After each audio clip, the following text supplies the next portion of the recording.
Des images impressionnantes dans ce village de la vallée de la Blaise en Haute-Marne. Pluie diluvienne, orage violent, provoquant ainsi la sortie de son lit de plusieurs cours d'eau et causant de nombreux dégâts. À Poisson ce matin, l'heure est au constat. Les dégâts, après le passage de cet orage, a laissé des traces, indélébiles et un sentiment que certains habitants ne parviennent pas à cacher. Une vraie catastrophe. On n'a jamais vu ça ici. Et on n'est pas qu'ici, hein. Tous les hauts pays, Saint-Urbain, Vassy, tout, partout. Nous, dans l'après-midi, on était ici, le Rongeant, donc le ruisseau, là, il était assez bas. Et ma tante, elle a envoyé une photo à ma grand-mère vers 18 h. Il avait déjà bien monté, il était quasiment au niveau de la passerelle. Et à 21 h, elle a appelé ma grand-mère, elle était en pleurs, elle avait déjà de l'eau jusqu'à la taille dans la maison. Et puis au final, c'est monté jusqu'à 1,50 m. Des ouvrages détruits, des murs creusés par l'inondation, des traces de boue, rien n'a résisté partout où l'eau montait. Dans ce garage, l'eau est montée jusqu'à 1,20 m, comme une vague, selon le propriétaire, qui n'a pas pu sauver le contenu, mais a tenté de maintenir la porte d'entrée de sa maison, en vain, face à la force de l'eau. On a vu une vague arriver derrière, puis après 15 minutes, quoi, en gros.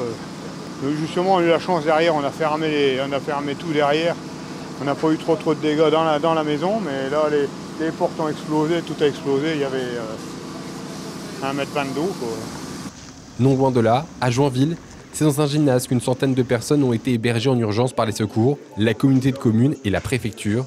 Des sinistrés, dont 40 secourus par les pompiers au sein d'un camping de Tonnance-les-Moulins.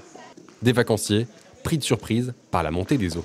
Alors on a été réveillés, nous, vers 1h30 du matin, en nous demandant d'évacuer pour notre sécurité. Nous, on était sur les hauteurs du camping, donc on a vu effectivement beaucoup d'eau s'abattre sur le camping et dans le contrefond, voir un amas d'eau. Il était 20 h, on a dit on va aller au restaurant manger. Puis l'eau, elle a commencé à venir dans le restaurant.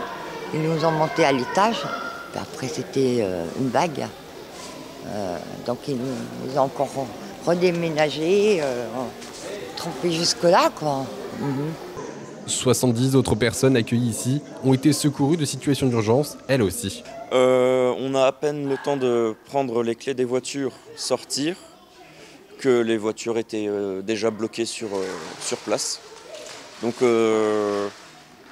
en 30 minutes, le Rongeant est sorti de son lit et a été jusqu'à la salle des fêtes de Suzanne-Cour et plus loin dans la rue du Moulin.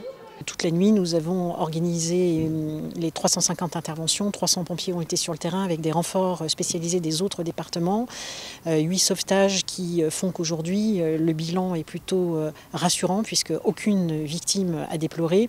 Quelques blessés légers liés aux évacuations donc pour ces personnes qui ont été piégées par les eaux. Donc depuis ce matin, là on est en train de faire les reconnaissances avec des dégâts relativement importants dans un certain nombre de villages. Je vais déclencher les procédures de demande d'état de catastrophe naturelle dans la mesure où le département aura vécu des dégâts significatifs sur les réseaux, sur les habitations.